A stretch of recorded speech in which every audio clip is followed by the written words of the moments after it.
And we have lawyers assigned for each case.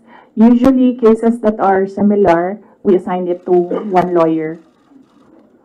And then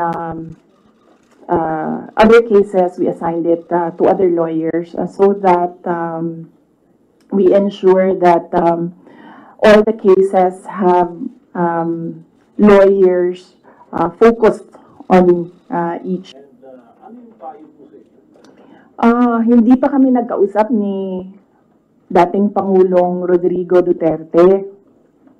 I expect na magkikita kami as usual sa December 24 sa bahay ng mother ko. Likely, baka doon namin mapag-usapan yan kung man mapag-usapan namin dahil madalas kasi kapag nagkasama-sama yung pamilya, lalo na pag nandyan yung mga apo, ay yung mga apo yung pinag-uusapan ng pamilya. Nagsabi si Pangulong Duterte na magpapadala siya ng pera para sa pambayad daw ng mga abogado kasi alam niya na napakaraming mga abogado ngayon